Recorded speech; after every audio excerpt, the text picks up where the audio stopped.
السلام علیکم ورحمۃ اللہ وبرکاتہ۔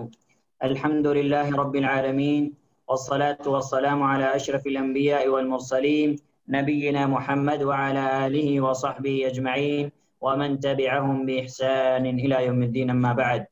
قال النبی صلی اللہ علیہ وسلم: لا تقل تعس الشیطان فإنك إذا قلت تعس الشیطان تعاظم الشیطان في نفسه وقال صرعته بقوتي فإذا قلت بسم الله تصاغرت إليه نفسه حتى يكون أصغر من ذباب أو كما قال النبي صلى الله عليه وسلم۔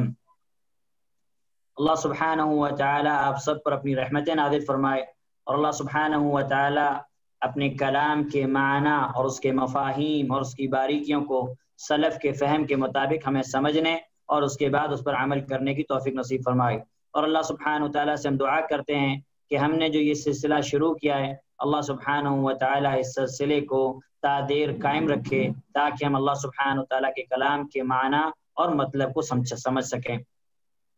آج کی درس میں ہمارا موضوع ہے بسم اللہ کے بارے میں، کہ بسم اللہ کے کیا احکام ہیں۔ سب سے پہلے میں آپ کو بسم اللہ کی جو فضیلت ہے، یعنی بسم اللہ کی جو فضیلت ہے وہ آپ کو بتا دیتا ہوں تاکہ ہمیں پتہ چل جائے۔ اللہ کے نبی صلی اللہ علیہ وسلم کی ایک حدیث ہے جس کو امام احمد رحمہ اللہ نے مسند احمد کے اندر بیان کیا ہے۔ ایک صحابی اللہ کے نبی صلی اللہ علیہ وسلم کے ساتھ تھے، کہتے ہیں کہ ہم نبی صلی اللہ علیہ وسلم کے ساتھ گدھے پر آپ کے پیچھے سوار تھے، اور گدھا ذرا پھسلا، یعنی گدھا جو ہے ذرا پھسلا، تو وہ صحابی کہتے ہیں میں نے کہا کہ شیطان کا برا ہو، میں نے کہا کہ شیطان کا کیا ہو، شیطان کا برا ہو۔ اور بعض روایت کے اندر اس صحابی کا نام آیا ہوا ہے، ابو ملیح، وہ صحابی کا نام بتایا کہ ابو ملیح، یعنی وہ روایت کرتے ہیں ایک آدمی سے، یعنی اللہ کے نبی صلی اللہ علیہ وسلم کے صحابی سے، تو ابو ملیح نے روایت کی ہے، بعض روایت میں نام آیا ہے۔ تو جب اس صحابی نے یہ الفاظ کہے کہ شیطان کا برا ہو، تو آپ صلی اللہ علیہ وسلم نے فرمایا لا تقل تعس الشیطان فإنك إذا قلت تعس الشیطان تعاظم الشیطان في نفسه وقال صرعته بقوتي فإذا قلت بسم الله تصاغرت إليه نفسه حتى يكون أصغر من ذباب۔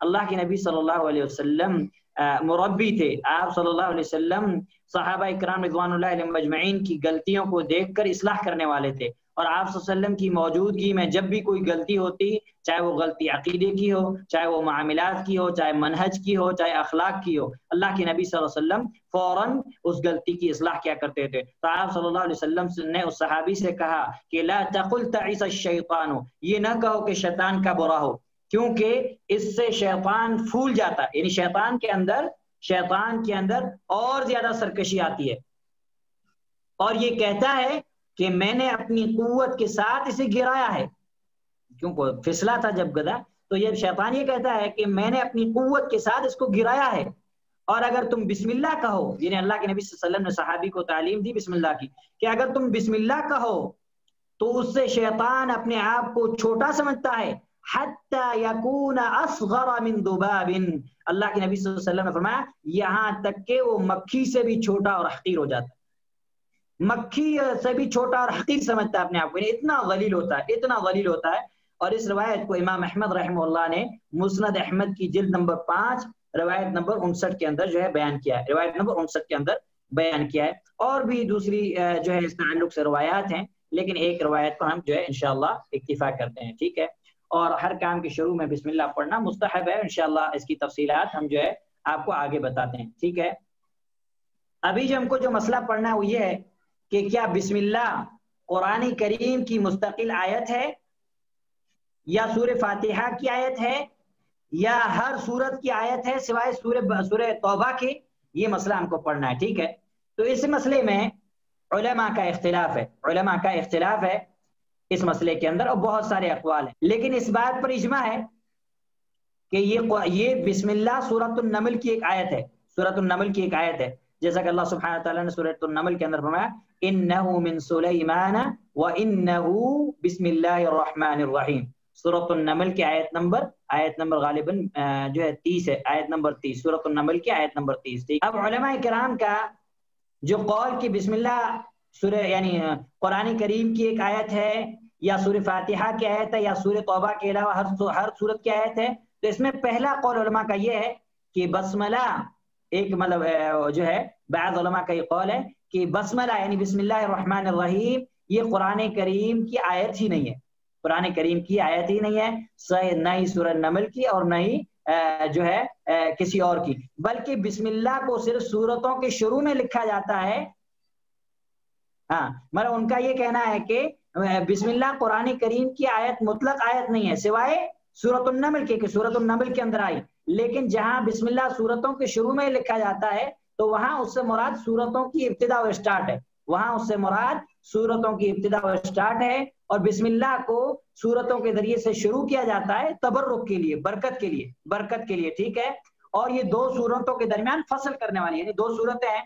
اب اگر ہمیں کیسے پتا چلے گا کہ یہاں سورت ختم ہوئی دوسری سورت شروع ہوگی؟ تو بعض علماء کہتے ہیں کہ دو سورتوں کے درمیان فصل ہے، یعنی جدائی کا ذریعہ ہے۔ دوسرا قول یہ ہے کہ بسم اللہ بسملہ یہ صرف سورہ فاتحہ کی آیت ہے، یہ صرف سورۃ الفاتحہ کی آیت ہے، اور یہ قول سلف کی بہت ساری جماعت سے ثابت ہے، یعنی سلف کے بہت سارے جو ہے سلف نے کہا، جیسے سعید ابن جبیر اور اسی طریقے سے جو ہے بہت سارے قراء جو مشہور قراء ہیں ان لوگوں نے اسی طریقے سے مکہ کے فقہا اور کوفہ کے فقہا اور امام شافعی رحمہ اللہ وغیرہ کا یہ قول ہے، اور امام احمد رحمہ اللہ سے بھی یہ قول ایک روایت کے مطابق ثابت ہے، اسحاق بن راہویہ سے بھی، عبید بن سلام سے بھی، ابی ثور سے بھی، لیکن یہ مطلب نام ہمارے لیے جاننا ضروری نہیں ہے، ہمارے لیے صرف جاننا قول کا جاننا ضروری ہے، ٹھیک ہے۔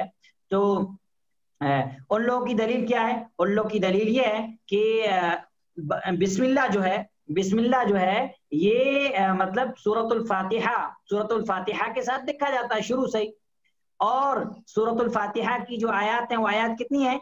اللہ سبحانہ وتعالیٰ کیا فرمایا؟ وَلَقَدْ آتَيْنَاكَ سَبْعًا مِّنَ الْمَثَانِ وَالْقُرْآنَ الْعَظِيمِ سورۃ الحجر کی آیت ہے کہ ہم نے آپ کو جو ہے سبع مثانی عطا کیا، سبع مثانی 7 جو ہے آیات بار بار دہرائی جانے والی، نماز کے اندر جو ہے پڑھی جانے والی۔ تو ان لوگوں نے کہا کہ یہ سورۃ الفاتحہ کی ہی ایک مستقل آیت ہے، اور بسم اللہ الرحمن الرحیم کو اگر ہم لیں گے تو ہی 7 آیتیں ہوتی ہیں، ورنہ نہیں ہوتی ہیں، ٹھیک ہے۔ یہ جو ہے ان کا قول ہے۔ تیسرا قول یہ ہے کہ یہ جو ہے سورہ توبہ کے علاوہ ہر سورت کی آیت ہے، سورہ توبہ کے علاوہ ہر سورت کی آیت ہے، اور اس قول کے قائلین ہیں، اس قول کو کہنے والے بھی بعض بڑے بڑے علماء ہیں، اور ان کی جو دلیل ہے وہ یہ ہے کہ بسم اللہ ہر سورت کے شروع میں لکھا جاتا ہے، یعنی ہم جو ہمارے پاس یہ مصحف ہیں، یہ ہم جب دیکھتے ہیں ہر سورت کے شروع میں بسم اللہ لکھا رہتا ہے، تو ان کی دلیل یہ ہے کہ مصحف کے اندر ہر سورت کے شروع میں بسم اللہ لکھا ہوا ہے سوائے سورۃ التوبہ کے۔ تو وہ کہتے ہیں کہ اس کا مطلب یہ ہے کہ کیا کہتے ہیں، یہ ہر سورت کے اندر پڑھنا، ہر سورت کی ایک آیت ہے۔ یعنی چوتھا قول بتائے کہ ان البسملۃ آیۃ مستقلۃ من القرآن، کہ بسم اللہ جو ہے یہ قرآن کریم کی ایک مستقل آیت ہے، یہ کسی سورت کی نہیں ہے بلکہ قرآن کریم کی ایک مستقل یعنی الگ سے ایک آیت ہے، اور یہ بسم اللہ جو ہے یہ ہر سورت کے ساتھ نازل ہوئی ہے، ہر سورت کے ساتھ اللہ سبحانہ وتعالیٰ نے بسم اللہ کو نازل کیا ہے۔ کیوں نازل کیا ہے؟ تو اس کا سبب علماء نے یہ بتایا کہ للفصل بینہا وبین التی قبلہا، جو سورت ختم ہو رہی ہے اس کے اور جو سورت اس کے بعد اسٹارٹ ہو رہی ہے اس کے درمیان فصل کے لیے، جدائی کے لیے، کہ اگر بسم اللہ نہ ہوتا تو ہم کو کیسے پتا چلتا کہ یہ سورت ختم ہو رہی ہے یا شروع ہو رہی ہے؟ تو یہ علماء نے کہا کہ یہ قرآن کی ایک مستقل آیت ہے جو ہر سورت کے ساتھ نازل ہوئی ہے، اور یہ 2 سورتوں کے درمیان جدائی فصل پیدا کرتی ہے، ٹھیک ہے۔ اور یہ قول کو کہنے والے امام احمد ہیں، عبداللہ ابن مبارک ہیں، ٹھیک ہے، اور محمد بن حسن الشیبانی ہیں، ابو بکر الراضی ہیں، اور بہت سارے امام طبری رحمہ اللہ وغیرہ نے بھی اسی قول کو، امام ابن خزیمہ رحمہ اللہ نے بھی، امام ابن قدیمہ رحمہ اللہ نے بھی، شیخ الاسلام تیمیہ رحمہ اللہ وغیرہ نے بھی اسی قول کو نقل کیا۔ اور جو جس کتاب سے ہم یہ چیز پڑھ رہے ہیں اللباب سے، اس کے جو مصنف، اس کے رائٹر ہیں، وہ بھی کہتے ہیں کہ وَهَذَا الْقَوْلُ هُوَ أَصَحُّ الْأَقْوَالِ، اور جو یہ قول ہے یہ سب سے صحیح قول ہے. وَهُوَ الَّذِي تَدُلُّ عَلَيْهِ الْأَدِلَّةِ الصَّحِيحَةُ الصَّرِيحَةُ، اور اسی پر ہی دلیلیں واضح یعنی جو واضح دلائل ہیں وہ اسی پر دلالت کرتے ہیں. ان دلائل میں سے 2-3 دلیلیں مختصراً پڑھتے ہیں. نمبر ایک صحابہ اکرام رضوان اللہ علیہ مجمعین کا اجماع، یعنی صحابہ اکرام رضوان اللہ علیہ مجمعین اس بات پر متفق ہو گئے. کس بات پر متفق ہو گئے؟ کہ صحابہ اکرام نے بسم اللہ کو ہر مصحف کے اندر کیا رکھا؟ باقی رکھا، لکھا. جب صحابہ اکرام نے قرآن کو جمع کیا تو ہر سورت کے شروع میں بسم اللہ لکھا. عبداللہ بن عباس رضی اللہ تعالیٰ عنہ کی ایک حدیث ہے جس کو جو ہے امام ابن کثیر رحمہ اللہ نے جو ہے تفسیر ابن کثیر کے اندر نقل کیا ہے، اور علامہ البانی رحمہ اللہ نے اس کی سند کو صحیح کہا ہے. علامہ البانی رحمہ اللہ نے اس کی سند کو کیا کہا ہے؟ صحیح کہا ہے. تو عبداللہ بن عباس رضی اللہ تعالیٰ عنہ فرماتے ہیں کہ سورتوں کی جو فصل ہے، یعنی سورتوں کی جو جدائی ہے، یہ پہلے نہیں پتہ چلتی تھی یہاں تک کہ اللہ سبحانہ وتعالیٰ نے بسم اللہ الرحمن الرحیم کو نازل کیا. اللہ سبحانہ وتعالیٰ نے بسم اللہ الرحمن الرحیم کو نازل کیا. تو بسم اللہ الرحمن الرحیم جب نازل ہوا، بسم اللہ الرحمن الرحیم جب نازل ہوئی تو پھر جو ہے اس چیز کا پتہ چلا کہ یہ 2 سورتوں کے درمیان جدائی. اور یہ روایت ابو داؤد کے اندر بھی، سنن ابی داؤد کے اندر موجود ہے. اس کی ایک اور دلیل سورۃ الملک کے بارے میں ابو ہریرہ رضی اللہ تعالیٰ عنہ کی وہ حدیث ہے جس حدیث کو امام ترمذی رحمہ اللہ نے 2891 2891 امام ترمذی رحمہ اللہ نے 2891 پر سورۃ الملک کی فضیلت کے بارے میں جو روایت نقل کی، جس کے اندر اللہ کے نبی صلی اللہ علیہ وسلم نے فرمایا کہ قرآن کریم کے اندر ایک ایسی سورت ہے جس کی 30 آیات ہیں، وہ اپنے پڑھنے والے کے لیے شفاعت کرے گی یہاں تک کہ اسے بخش دیا جائے گا. اور وہ سورت کون سی ہے؟ وہ سورہ ملک ہے. تو علماء کرام نے اس حدیث سے استدلال کیا کہ اگر ہم سورہ ملک کی آیات کو جب گنتے ہیں تو وہ 30 آیات ہیں. اگر ہم بسم اللہ کو شامل کر لیں گے تو 31 آیات ہو جائیں گی. تو اس سے یہ پتہ چلا کہ بسم اللہ کسی سورت کی آیت نہیں ہے سوائے سورہ نمل کے. باقی جو ہے بسم اللہ یہ قرآن کریم کی ایک مستقل آیت ہے جو ہر سورت کے ساتھ نازل ہوئی ہے. سورۃ التوبہ کے اندر بسم اللہ کیوں نہیں لکھی گئی؟ ٹھیک ہے، اس کے اندر بھی علماء کے بہت سارے اقوال ہیں کہ بسم اللہ کیوں نہیں لکھی گئی. ٹھیک ہے، بعض علماء نے کہا کہ جو ہے بسم اللہ اس لیے نہیں لکھی گئی کیونکہ جب پڑھنے والا سورہ براءہ جب پڑھتا ہے، ابتدا کرتا ہے، تو وہ صرف جو ہے تعوذ پڑھے گا، یعنی صرف اعوذ باللہ من الشیطان الرجیم پڑھے گا، بسم اللہ نہیں پڑھے گا. اب رہا یہ مسئلہ کہ کیوں نہیں پڑھے گا، تو ایک قوم نے کہا، حضرت عبداللہ بن عباس رضی اللہ تعالیٰ عنہ، حضرت عثمان رضی اللہ تعالیٰ عنہ وغیرہ سے، یہ ہے کہ اللہ کے نبی صلی اللہ علیہ وسلم نے سورۃ التوبہ کے تعلق سے بسم اللہ کی بات نہیں کہی، یعنی بسم اللہ جو ہے کی بات نہیں کی. اور کا یہ کہنا ہے کہ سورۃ الانفال کا جو ٹیکسٹ مضمون ہے اور سورۃ التوبہ کا جو مضمون ہے یہ سیم ہے، تو اس لیے جو ہے بسم اللہ کو یہاں پہ ذکر نہیں کیا گیا. بسم اللہ کو کیا ہے جو ہے ذکر نہیں کیا گیا، بسم اللہ کو نہیں لکھا گیا، کیونکہ دونوں سورتوں کا مضمون اور ٹیکسٹ جو ہے وہ سیم ہے. ٹھیک ہے، یہ قول ایک جو ہے لوگوں نے کہا. اور بعض لوگوں نے کہا کہ بعض علماء نے کہا کہ جب عربوں کی عادت تھی کہ جب ان کے درمیان کوئی عہد ہو، یعنی آپس میں کوئی عہد ہو قوموں کے درمیان، تو جب وہ ارادہ کرتے ہیں اس کو توڑنے کا تو جو مطلب وہ لکھتے ہیں جو ورقہ کتاب لکھتے ہیں تو اس میں بسم اللہ الرحمن الرحیم نہیں لکھتے، بسم اللہ الرحمن الرحیم نہیں لکھتے. وہ جب ہم سورہ انفال اور سورہ توبہ پڑھیں گے تو اس کے اندر جو ہے یہ چیز ہمیں جو ہے معلوم ہوگی. اور بعض نے علماء نے یہ کہا کہ بسم اللہ الرحمن الرحیم کو بسم اللہ الرحمن الرحیم امان ہے، امانت کا ذریعہ ہے، اس کے اندر امان ہے اور حفاظت ہے، اللہ کی ذمہ داری ہے. اور جو برات جو ہے سورہ براءہ یہ نازل ہوئی ہے تلوار کے ذریعے سے، یعنی مشرکین کے رد، کفر کے رد کے بارے میں ہے، تو اس کے اندر امان ہے ہی نہیں سورۃ البراءہ کے اندر، توبہ کے اندر، اس لیے بسم اللہ کو جو ہے نقل نہیں کیا گیا. یہ جو ہے علماء کے جو ہے اقوال ہے. لیکن امام قرطبی رحمہ اللہ، میں نے آپ کو نام بتایا تھا ابو عبداللہ القرطبی، جن کی کتاب ہے احکام القرآن تفسیر کی. امام قرطبی رحمہ اللہ فرماتے ہیں کہ صحیح بات یہ ہے کہ یہ جو بہت سارے اقوال یہ تو ہیں، لیکن صحیح بات یہ ہے کہ بسم اللہ کو سورۃ التوبہ کے شروع میں اس لیے نہیں لکھا گیا، اس لیے کہ جبرائیل علیہ السلام بسم اللہ اس سورت کے ابتدا میں لے کر نہیں آئے، اس لیے نہیں لکھا گیا. یہ جو ہے امام قرطبی رحمہ اللہ کا قول ہے. اور یہ قول اہم ہے ہمارے لیے. دوسرے قول ہے، یہ قول آپ لوگ دھیان سے سنیں. امام قرطبی رحمہ اللہ کہتے ہیں کہ صحیح بات یہ ہے کہ بسم اللہ اس لیے نہیں لکھا جاتا، اس لیے کہ جبرائیل علیہ السلام سورۃ التوبہ کے ساتھ اس جو ہے بسم اللہ کو لے کے نازل نہیں ہوئی۔ اب ہم یہ پڑھیں گے کہ بسم اللہ کا حکم، بسم اللہ کی قرات کا حکم کیا ہے نماز کے علاوہ۔ نماز کے علاوہ جب ہم بسم اللہ پڑھیں گے تو ہم کیسے پڑھیں گے، اس کا حکم کیا ہے؟ تو علماء اکرام کا اس بات پر اجماع ہے کہ بسم اللہ پڑھنا جو ہے یہ مستحب ہے، مستحب ہے۔ اعوذ باللہ کے بعد، اعوذ باللہ من الشیطان الرجیم کے بعد اگر ہم قرآن کی تلاوت کر رہے ہیں تو اعوذ باللہ من الشیطان الرجیم کے بعد ہم بسم اللہ پڑھیں گے، بسم اللہ جو ہے پڑھیں گے۔ اب رہا نماز کے اندر بسم اللہ پڑھنے کا، تو نماز کے اندر بسم اللہ پڑھنے کے تعلق سے علماء کا اختلاف ہے کہ پسندیدہ مستحب، ٹھیک ہے، کہ بسم اللہ کو ہم زور سے پڑھیں گے نماز کے اندر یا آہستہ پڑھیں گے، یعنی امام نماز پڑھا رہا ہے، قرات کر رہا ہے تو بسم اللہ جہرن پڑھے گا یا آہستہ سرن پڑھے گا۔ تو اس تعلق سے ایک قول یہ ہے کہ بسم اللہ کو پڑھنا بلند آواز سے پڑھنا واجب ہے، اور یہ قول ان لوگوں کا ہے جو کہتے ہیں کہ بسم اللہ سورۃ الفاتحہ کی آیت ہے، اور دوسرا قول یہ ہے کہ نماز کے اندر بسم اللہ کو یعنی سورت کے ساتھ پڑھنا یہ مستحب ہے، سورۃ الفاتحہ کے ساتھ، اسی طریقے سے دوسری اور سورتوں کے ساتھ پڑھنا مستحب ہے سوائے سورۃ توبہ کے۔ تیسرا قول یہ ہے جو امام مالک رحمہ اللہ کے ماننے والے امام مالک رحمہ اللہ کا قول ہے کہ بسم اللہ نہ شروع میں پڑھا جائے گا، نہ آہستہ نہ زور سے، بالکل پڑھا ہی نہیں جائے گا۔ یہ امام مالک کی طرف اس قول کی جو ہے نسبت کی جاتی ہے، واللہ اعلم بالصواب، ٹھیک ہے۔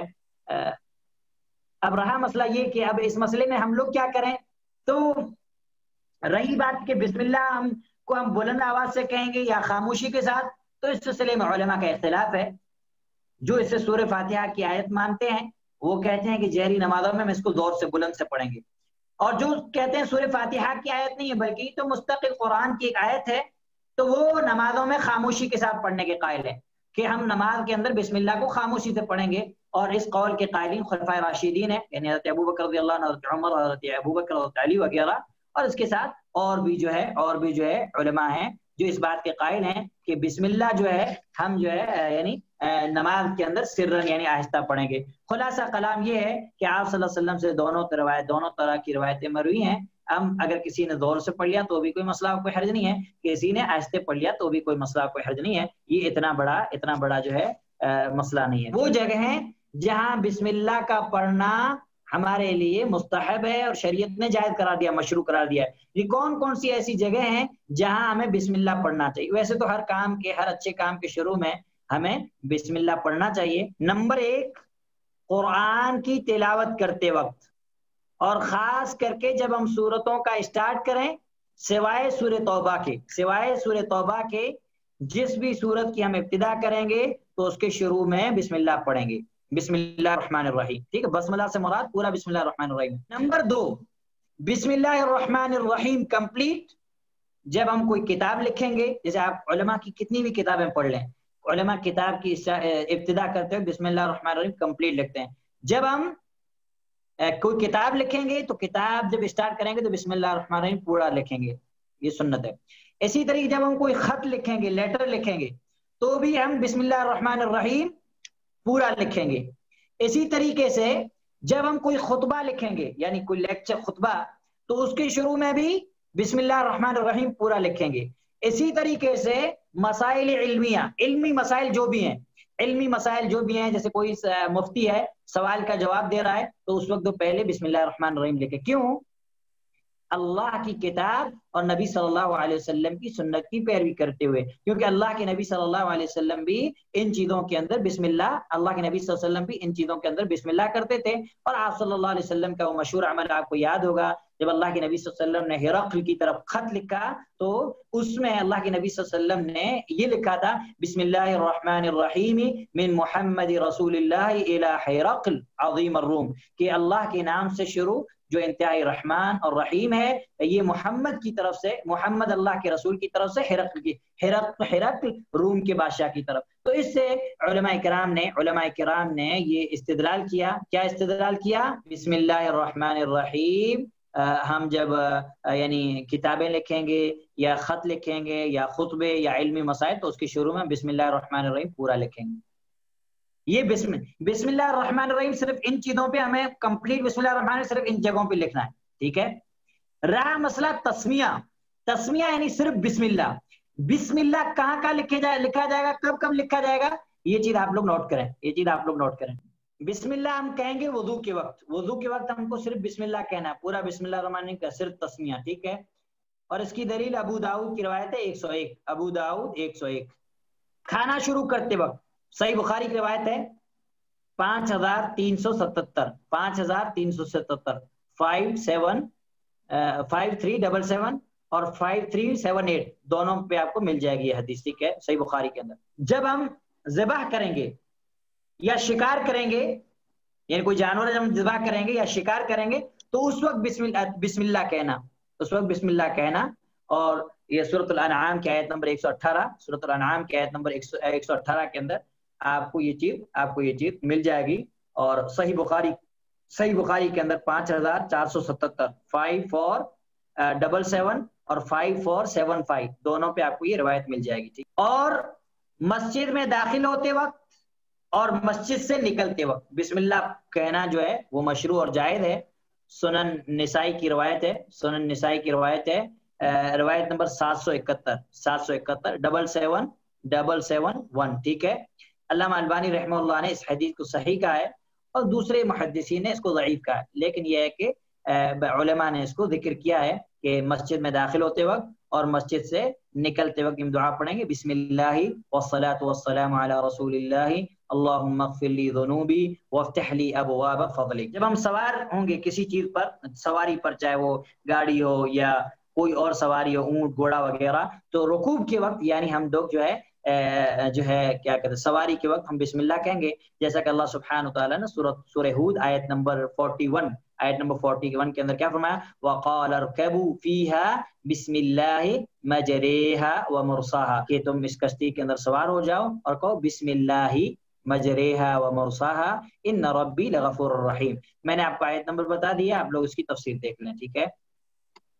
گھر سے نکلتے وقت، گھر سے جب ہم نکلیں گے تو گھر سے نکلتے وقت بھی ہم لوگ کیا کریں گے، ہم لوگ یعنی بسم اللہ کہیں گے، ہم لوگ بسم اللہ کہیں گے۔ اور اس کی دلیل جو ہے وہ ابو داؤد کی حدیث ہے 5095، 5095، ٹھیک ہے۔ صبح و شام کے اذکار میں، صبح و شام میں ہم جو ہے بسم اللہ کہیں گے، بسم اللہ الذی لا یضر مع اسمہ شیء فی الارض ولا فی السماء وهو السمیع العلیم، جیسا کہ ہم پڑھتے ہیں، ٹھیک ہے۔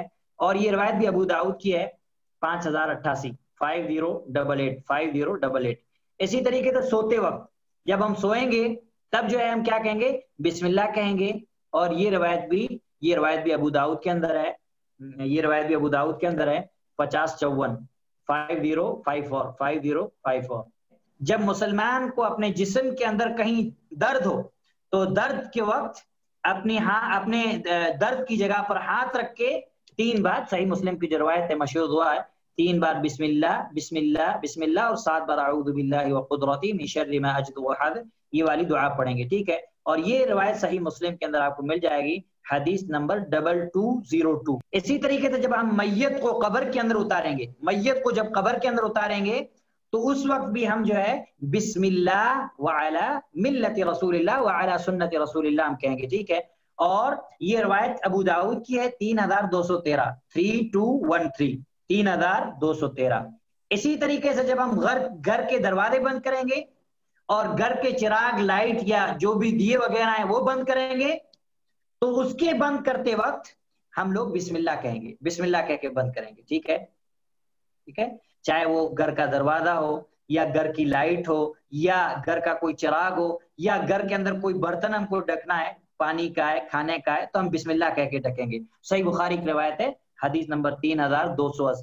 اور اس کے علاوہ اور بھی جگہ ہیں جن جگہوں پہ شریعت نے ہمیں کیا دیا ہے، بسم اللہ پڑھنے کا حکم دیا ہے۔ اب ہم پڑھتے ہیں بسم اللہ کہنے کے فائدے، کہ بسم اللہ کہنے کے فائدے کیا ہیں۔ اس کا پہلا فائدہ یہ ہے کہ ہم اپنے کام کی شروعات اللہ کے نام سے کریں گے، ہر دینی کام کو کرتے وقت، ہر دنیاوی کام کو کرتے وقت اللہ سے مدد طلب کرتے ہوئے اور برکت کو، اللہ سبحانہ وتعالیٰ سے برکت کو طلب کرتے ہوئے۔ یعنی ہم جب بھی یعنی کوئی کام کریں گے، چاہے وہ دینی کام ہو یا دنیاوی کام ہو، تو ہم بسم اللہ سے سٹارٹ کریں گے اللہ سبحانہ و تعالیٰ کی مدد طلب کرتے ہوئے اور اللہ سبحانہ و تعالیٰ سے برکت طلب کرتے ہوئے، کیونکہ جب ہم اللہ سبحانہ و تعالیٰ کے نام سے کام اسٹارٹ کریں گے تو ہمیں اللہ کی مدد بھی ملے گی اور ہمارے کام کے اندر برکت بھی ہوگی۔ نمبر 2، بسم اللہ سے اگر ہم کام اسٹارٹ کر رہے ہیں تو گویا کہ اللہ سبحانہ و تعالیٰ کا جو نام اللہ ہے، ذاتی نام، اس نام کو ہم ثابت مان رہے ہیں، اور جو لفظ الہ ہے، اللہ ہے، یہ اس پر دلالت کرتا ہے کہ عبادت کی جتنی بھی قسمیں ہیں، چاہے وہ دعا ہو، چاہے وہ نظر ہو، چاہے وہ فریاد ہو، چاہے وہ پناہ طلب کرنا ہو، چاہے وہ اولاد دینا ہو، چاہے وہ رزق ہو، چاہے وہ کوئی بھی ہو، ان ساری عبادتوں کا مالک کون ہے؟ صرف اللہ ہے۔ تو گویا کہ ہم جب بسم اللہ کہہ رہے تو ہم اللہ سبحانہ و تعالیٰ کا جو نام اللہ ہے، لفظ اللہ کو ثابت مان رہے، اور ثابت مان رہے تو یہ کہ ہم یہ اقرار کر رہے ہیں کہ ہر طرح کی عبادت کا مستحق صرف کون ہے؟ صرف اللہ سبحانہ و تعالیٰ۔ ٹھیک ہے۔ نمبر 3، ہم جب بسم اللہ کو پڑھتے ہیں، جب بسم اللہ کو ہم پڑھتے ہیں تو اللہ سبحانہ و تعالیٰ کے 2 نام الرحمن الرحیم، ٹھیک ہے، الرحمن الرحیم کو ہم جو ہے پڑھتے ہیں، جو کہ بہت ہی بابرکت چیز ہے، بہت ہی بابرکت نام ہے، اور اس کے معنی کیا ہے میں ابھی آپ کو بتاتا ہوں کہ الرحمن الرحیم کتنا عظیم لفظ ہے، اس کے معنی کیا ہے، علماء کرام نے اس کی تفصیل بتائی ہے، انشاءاللہ میں آپ کو۔ شیخ عبد الرحمن ناصر السعدی رحمہ اللہ فرماتے ہیں کہ الرحمن الرحیم یہ دونوں اللہ سبحانہ و تعالیٰ کے نام ہیں جو اس بات پر دلالت کرتے ہیں کہ اللہ کی رحمت انتہائی کشادہ، انتہائی وسیع اور عظیم ہے۔ جب بندہ الرحمن الرحیم کا لفظ ادا کرتا ہے تو وہ اپنے رب سے مایوس نہیں ہوتا، کیونکہ اسے معلوم ہے کہ میرے رب کی رحمت انتہائی کشادہ ہے، میرے رب کی رحمت نے ہر ایک کو گھیرے ہوا ہے، جیسا کہ اللہ سبحانہ تعالیٰ فرماتا ہے قرآن کریم کے اندر کہ وَرَحْمَتِي وَسِعَتْ كُلَّ شَيْءٍ، میری رحمت نے ہر چیز کو گھیر کے رکھا ہے۔ تو جب ہم الرحمن الرحیم ادا کریں گے تو ہم اللہ کی رحمت سے، اللہ کی رحمت کی طرف ہمیں جو ہے رحمت کا ہمیں خیال آئے گا، اور ہم مایوسی سے، اس طرح کی چیزوں سے جو ہے بچ جائیں گے۔ ایک چیز کا فائدہ یہ ہے کہ جب بسم اللہ الرحمن الرحیم پڑھتے ہیں تو ہم اللہ کی نعمتوں کا اعتراف کرتے ہیں، اللہ سبحانہ و تعالیٰ کا جو فضل اور احسان ہم پر ہے ہم اس کا بھی اعتراف کرتے ہیں کہ یہ جو کچھ بھی ہمیں ملا ہے یہ سب اللہ کی رحمت ہے۔ اگر اللہ کی رحمت ہمیں نہ ہوتی، اللہ کی رحمت اگر شامل حال نہ ہوتی تو آج ہم صحت یاب نہ ہوتے، اگر اللہ کی رحمت ہم پر نہ ہوتی تو آج ہم توحید والے نہ ہوتے، اگر اللہ کی رحمت آج ہم پر نہ ہوتی تو ہم آج تفسیر کے درس میں شریک نہ ہوتے، ہم اللہ کے کلام کی تفسیر کو نہ پڑھ رہے ہوتے، اگر اللہ کی رحمت ہم پر نہ ہوتی تو آج ہمارے جسم کے جو پارٹس ہیں یہ صحیح سالم نہ ہوتے۔ یہ مطلب جب ہم اس کو پڑھتے ہیں تو یہ ساری چیزیں ہم اپنے دماغ کے اندر لائیں، اور ہم گویا کہ یہ اعتراف کر رہے کہ ہمارے اوپر جو کچھ بھی ہے، ہم جس بھی نعمت کے اندر ہے، یہ سب اللہ کی رحمت ہے۔ اگر اللہ کی رحمت نہ ہوتی تو ہم اس چیز کے مستحق نہ ہو سکتے۔ الرحمن اور الرحیم، ان دونوں کے درمیان فرق کی علماء نے 3 وجہیں بتائی ہیں، 3 سبب بتائے علماء نے۔ کتنے؟ 3 سبب۔ کیا الرحمن، دیکھیے اگر کیا کہتے ہیں، اور ایک اور چیز ہے جو جن علماء، مجھے ابھی یاد آئی، جن علماء نے کہا ہے کہ بسم اللہ الرحمن الرحیم سورۃ الفاتحہ کی آیت نہیں ہے، ان کی دلیل بہت مضبوط ہے۔ وہ کہتے ہیں کہ بسم اللہ الرحمن الرحیم اگر سورۃ الفاتحہ کی آیت ہوتی تو اللہ سبحانہ و تعالیٰ پھر سورۃ الفاتحہ کی 3ری آیت میں پھر الرحمن الرحیم کو ریپیٹ نہیں کرتا، کیونکہ اللہ سبحانہ و تعالیٰ بسم اللہ میں تو کہہ دیا کہ بسم اللہ الرحمن الرحیم الحمدللہ رب العالمین الرحمن الرحیم، پھر اللہ سبحانہ و تعالیٰ اس کو دہراتا نہیں۔ تو یہ بھی جو ہے ایک علماء کی دلیل ہے۔ خیر، الرحمن الرحیم کا فرق علماء نے اس کی 3 وجہ بتائی ہیں۔ سب سے پہلی وجہ، علماء کہتے ہیں کہ الرحمن الرحیم دونوں کے اندر عموم اور خصوص کا فرق ہے لفظی اعتبار سے، یعنی ایک اعتبار سے ایک لفظ عام ہے، دوسرا خاص ہے، اور یہ چیز عموم اور خصوص آپ کو ابھی سمجھ میں آ جائے گا انشاءاللہ۔ ابھی آپ یہ پوائنٹ لکھیں کہ علماء نے پہلی وجہ بیان یہ کی ہے کہ ان دونوں کے درمیان عموم اور خصوص کا فرق ہے لفظی حیثیت سے، لفظی اعتبار سے، یعنی ایک لفظ عام ہے اور دوسرا خاص ہے۔ الرحمن عام ہے، الرحیم خاص ہے۔ ابھی آپ کو سمجھ میں آ جائے گا، ٹھیک ہے۔ الرحمن یہ اللہ سبحانہ و تعالیٰ کا خاص نام ہے، اور اللہ سبحانہ و تعالی کے علاوہ کسی اور کو ہم یہ نام نہیں دے سکتے. ہم نہیں کہہ سکتے الرحمن. اللہ سبحانہ و تعالیٰ کے کچھ نام ایسے ہیں جو ذاتی نام ہیں دوسروں کے لیے، جیسے اللہ ہے، الرحمن ہے، الرزاق وغیرہ. یہ ایسے نام ہیں جو مخلوق کے لیے نہیں، کسی دوسرے کے لیے نہیں، یہ خاص اللہ کے لیے. ٹھیک ہے، تو یہ لفظی اعتبار سے الرحمن خاص ہو گیا الرحیم سے، اور الرحیم عام ہے. الرحیم عام ہے، عام اس معنی میں کہ الرحیم کے ذریعے سے ہم اللہ کے علاوہ کسی اور مخلوق کی طرح، مخلوق کو بھی یہ کہہ سکتے ہیں کہ وہ رحیم ہے، وہ رحیم ہے. جیسا کہ اللہ سبحانہ وتعالیٰ نے اپنے آپ کو رؤوف کہا، ٹھیک ہے، اور اللہ کے نبی صلی اللہ علیہ وسلم کو بھی رؤوف کہا، رؤوف الرحیم. سورہ توبہ کی آیت ہے لقد جاءکم رسول من انفسکم عزیز علیہ ما عنتم حریص علیکم بالمؤمنین رؤوف الرحیم. تو وہاں اللہ سبحانہ وتعالیٰ نے اپنے رسول کو بھی رؤوف الرحیم کہا. رحمان کسی کو نہیں کہہ سکتے اللہ کے علاوہ. تو رحمان خاص ہے، رحیم عام ہے. عام ہے یعنی یہ اللہ کے علاوہ کسی اور کی صفت کے لیے ہم استعمال کریں، جیسے ہم کہتے ہیں بڑا وہ بندہ بڑا رحیم ہے، یعنی بڑا رحم دل ہم کہہ سکتے ہیں، لیکن ہم یہ نہیں کہہ سکتے وہ بندہ رحمان ہے. یہ صرف اللہ کے لیے. ایک تو یہ ہو گیا، ٹھیک ہے. جیسے اللہ سبحانہ وتعالیٰ نے، اللہ سبحانہ وتعالیٰ سمیع اور بصیر ہے. اللہ سبحانہ وتعالیٰ نے انسان کو بھی کہا کہ سمیعا بصیرا. جیسے اللہ سبحانہ وتعالیٰ نے فرمایا انا خلقنا الانسان من نطفۃ امشاج نبتلی فجعلناه سمیعا بصیرا. سورۃ الدہر کی آیت ہے کہ ہم نے اسے سننے والا اور دیکھنے والا بنایا. تو سمیع اور بصیر اللہ کا صفاتی نام ہے، لیکن اللہ کا نام ہے، لیکن مخلوق کے اللہ کے علاوہ کسی اور کے لیے بھی اس کو استعمال کیا جا سکتا ہے، لیکن الرحمن کو اللہ کے علاوہ کسی کے لیے استعمال. تو ان کے درمیان پہلا فرق ہے عام اور خاص کا لفظی اعتبار سے، کہ رحمان خاص ہے، اللہ کے علاوہ کسی اور کے لیے ہم استعمال نہیں کر سکتے. رحیم عام ہے، ہمارے لیے جائز ہے کہ ہم اللہ کے علاوہ کسی اور کے لیے استعمال کریں. اب دوسری وجہ جو علماء نے بتائی ہے وہ یہ ہے کہ ان دونوں کے درمیان فرق ہے عموم اور خصوص کے اعتبار، عموم اور خصوص کا معنی کے اعتبار سے.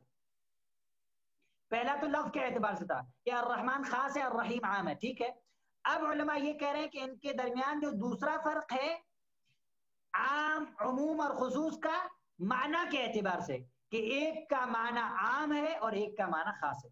الرحمن عام ہے اور رحیم خاص ہے. ابھی تو اللہ سبحانہ و تعالیٰ مومنوں کے لیے رحمان ہے، اس لیے اللہ سبحانہ و تعالیٰ کی رحمت مومنوں کے لیے دنیا کے اندر یہ ہے کہ اللہ سبحانہ و تعالیٰ نے انہیں حق کے راستے کی طرف ہدایت دی، ان کی سیدھے راستے کی طرف رہنمائی کی. اور اس کے علاوہ اور نعمتیں ہیں مومنوں پر، امن ہے، عمل کی نعمت ہے، رزق کی نعمت ہے، کپڑوں کی نعمت ہے، بہت ساری نعمتیں. لیکن سب سے بڑی نعمت کیا ہے؟ سب سے بڑی نعمت دین کی نعمت ہے، ایمان کی نعمت ہے، جو ہر کسی کے حصے میں نہیں. تو اللہ سبحانہ و تعالی رحمان ہے مومنوں کے لیے دنیا میں، کہ اللہ سبحانہ و تعالی نے مومنوں کو حق کی طرف ہدایت دی. اور اللہ سبحانہ و تعالی رحمان ہے مومنوں کے لیے آخرت میں. کیوں؟ اللہ سبحانہ و تعالیٰ کی رحمت یہ ہے کہ مومن اللہ کی رحمت کی وجہ سے جنت میں داخل ہوں گے، اللہ کی نعمتوں والی جنت میں داخل ہوں گے. اگر اللہ سبحانہ و تعالیٰ کی رحمت نہ ہوتی تو کیا کوئی انسان جنت میں داخل ہو سکتا ہے؟ نہیں. جیسا کہ اللہ کے نبی صلی اللہ علیہ وسلم نے ایک موقع پر صحابہ اکرام رضوان اللہ علیہم اجمعین سے فرمایا کہ اللہ کے فضل اور اللہ کی رحمت کے بغیر کوئی جنت میں نہیں جا سکتا. تو صحابہ اکرام رضوان اللہ علیہم اجمعین عرض کیا کہ اللہ کے نبی صلی اللہ علیہ وسلم آپ بھی؟ آپ صلی اللہ علیہ وسلم نے فرمایا کہ ہاں میں بھی، جب تک کہ اللہ کی رحمت اور اللہ کا فضل نہ ہو. تو آخرت میں اللہ سبحانہ وتعالیٰ مومنوں کے لیے رحمان، اللہ کی رحمت اس معنی میں ہے کہ اللہ کی رحمت کے بل بوتے پہ ہی مومن نعمتوں والی جنت کے اندر داخل ہوگا، اور اللہ سبحانہ وتعالیٰ کی رحمت سے ہی مومن جہنم کے عذاب سے بچے گا. اگر اللہ کی رحمت نہ ہوتی تو کیا ہم جہنم کے عذاب سے بچ پائیں گے؟ نہیں بچ سکتے. اب ہم آتے ہیں اس مسئلے پہ کہ اللہ سبحانہ و تعالی رحمان کافروں کے لیے کس معنی میں؟ درندوں کے لیے، چوپایوں کے لیے دنیا میں کس معنی میں؟ کیسے؟ اس اعتبار سے کہ اگر اللہ سبحانہ و تعالیٰ کی رحمت نہ ہوتی تو کافر دنیا کی نعمتوں سے فائدہ نہ اٹھاتا، تو یہ چوپائے درندے دنیا کی نعمتوں سے لذت حاصل نہیں کرتے. تو اللہ سبحانہ و تعالی رحمان ہے کافروں کے لیے، دوسری مخلوقات کے لیے، چوپایوں کے لیے، کہ وہ اللہ کی نعمتوں سے فائدہ اٹھا رہے ہیں، کھا رہے ہیں، پی رہے ہیں، صحت مند ہے. یہ اللہ کی رحمت ہے. اگر اللہ کی رحمت نہ ہوتی تو یہ نہ ہوتی. اب اللہ سبحانہ و تعالیٰ کی رحمت آخرت میں ان کے لیے کیا ہے؟ یہ بھی ایک اہم مسئلہ ہے. تو علماء کہتے ہیں کہ اللہ سبحانہ و تعالیٰ کی رحمت آخرت میں کافروں کے لیے یہ ہے کہ اللہ سبحانہ و تعالیٰ عدل کے ذریعے سے ان کے درمیان حساب کرے گا. جیسا اس سے پہلے ہم پڑھ چکے ہیں اسماء و صفات کی بات جب میں نے بتائی، ان اللہ لا یظلم مثقال ذرہ، کہ اللہ سبحانہ و تعالیٰ کسی پر رائی کے دانے کے برابر ظلم نہیں کرے گا. وما ربک بظلام للعبید، تمہارا رب بندوں پر بالکل بھی ظلم کرنے والا نہیں ہے. تو اللہ کی رحمت یہ ہے کہ اللہ سبحانہ و تعالیٰ کافروں کا جو حساب لے گا آخرت میں وہ اپنے عدل کی بنا پر لے گا. جیسا کہ اللہ سبحانہ و تعالیٰ نے فرمایا کہ وَلَا تَزِرُ وَازِرَةٌ وِزْرَ أُخْرَى، کہ کوئی نفس کسی دوسرے نفس کا بوجھ نہیں اٹھائے گا. یہ ہو گیا رحمان، کہ رحمان عام ہے. اب مسئلہ رہا رحیم کا. رحیم معنوی اعتبار سے تو علماء کہتے ہیں وَالرَّحِيمُ خَاصَّةٌ بِالْمُؤْمِنِينَ، رحم جو رحیم ہے یہ خاص ہے مومنوں کے لیے. جیسا اللہ سبحانہ تعالیٰ نے وَكَانَ بِالْمُؤْمِنِينَ رَحِيمًا، اللہ سبحانہ تعالیٰ مومنوں پر کیا ہے؟ مومنوں پر اللہ سبحانہ و تعالیٰ رحیم ہے. اور مومنوں کے لیے اللہ سبحانہ تعالیٰ رحیم ہے دنیا کے اندر بھی اور آخرت کے اندر بھی. تیسری وجہ یہ ہے کہ الرحمن یہ رحیم سے زیادہ بلیغ ہے. یہ رحیم سے زیادہ اس کا معنی جو ہے یہ زیادہ وسیع اور کشادہ ہے. وہ اس اعتبار سے کہ الرحمن الرحیم سے پہلے لایا گیا. اگر الرحیم رحمان سے معنی کے اعتبار سے زیادہ وسیع ہوتا، کشادہ ہوتا، تو الرحیم الرحمن ہوتا. لیکن قرآن کریم میں اللہ سبحانہ و تعالیٰ نے جہاں بھی اللہ سبحانہ و تعالیٰ نے ذکر کیا تو رحمان کو پہلے لایا. الرحمن علم القرآن، بسم اللہ الرحمن الرحیم، الحمد للہ رب العالمین، الرحمن الرحیم، هو الرحمن الرحیم. ٹھیک ہے. تو علماء کہتے ہیں کہ رحمان یہ زیادہ بلیغ ہے رحیم سے، اسی لیے اللہ سبحانہ و تعالیٰ نے رحمان کو رحیم سے زیادہ خاص کیا، اور رحمان کو بسملہ کے اندر بسم اللہ الرحمن الرحیم کے اندر بھی پہلے لایا، اور سورۃ الفاتحہ کے اندر بھی رحیم سے پہلے لایا. اور اس لیے بھی کہ الرحمن یہ اللہ کا ایک خاص نام ہے، اور اللہ کے علاوہ کسی اور کے لیے اس کو استعمال نہیں کیا جا سکتا. تو یہ جو ہے چند باتیں تھی جو آج ہم لوگوں کو پڑھنی تھی. ہم اللہ سبحانہ تعالیٰ سے دعا کرتے ہیں کہ اللہ سبحانہ و تعالیٰ ہمیں جو ہے قرآن کریم کو صحیح طریقے سے سمجھنے کی توفیق نصیب فرمائے.